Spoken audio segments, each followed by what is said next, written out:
addicted to having affairs, addicted to the attention of other men, somebody that can tell you you can heal, you can change. Because of Jesus, I found truth.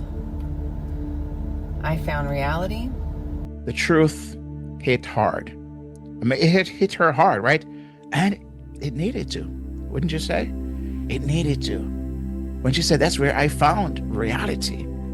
Because sometimes it takes losing what matters most to realize what you were throwing away, what you ignored, what you dismissed, what you just kind of treated indifferently. And somehow, as if that person is not important. No acknowledgement, no recognition, no appreciation, no gratitude. All those things tend to be sometimes when we no longer have that person, we recognize those things were, in the grand scheme of things, were small.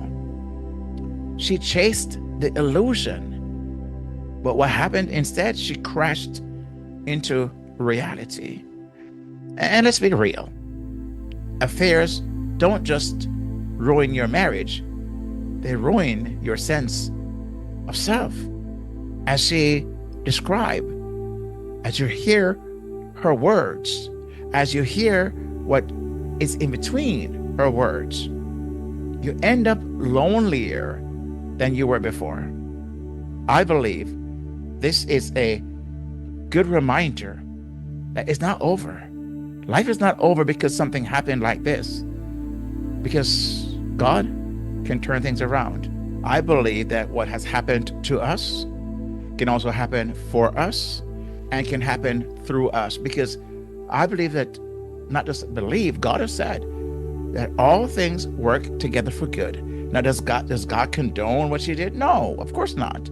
But God can use, once she has surrendered that, once we have surrendered those things to God, God can use them.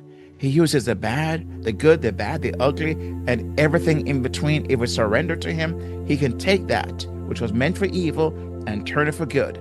God can make beauty out of ashes, but He wants us now to go and help others to avoid what we have experienced. But let this be a warning, though, not just a testimony. Dear wife, let me just say this. You are more powerful than you know. You are the neck that turns the head. I love to use that phrase because it's so true. You are the neck that turns the head. You set the tone. You build the home. According to Proverbs 14, verse 1, it says, the wise woman or wife builds her house, but with her own hands, the foolish one tears hers down. Obviously, this wife was foolish at one point, and she tore down her house. She tore down her home by her action. But now she's learned, as she have indicated, from her own mistakes, her own choices. I wouldn't call them mistakes because she intentionally did them, but she learned from her own choices.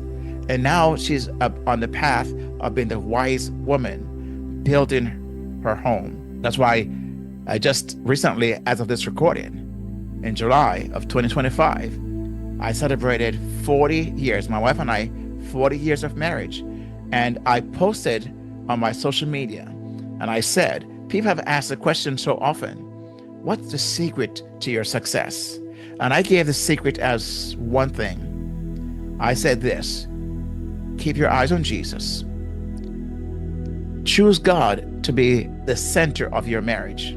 Now, if this, as you watched, hit you in the heart, and you want a real plan for emotional connection, deeper intimacy, and spiritual strength in your marriage, I want to encourage you to join the wait list for the Joyful Marriage Quest, the 6-week biblical and evidence-based coaching journey.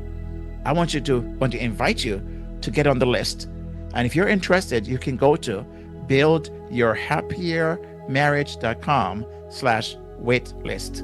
buildyourhappiermarriage.com/waitlist.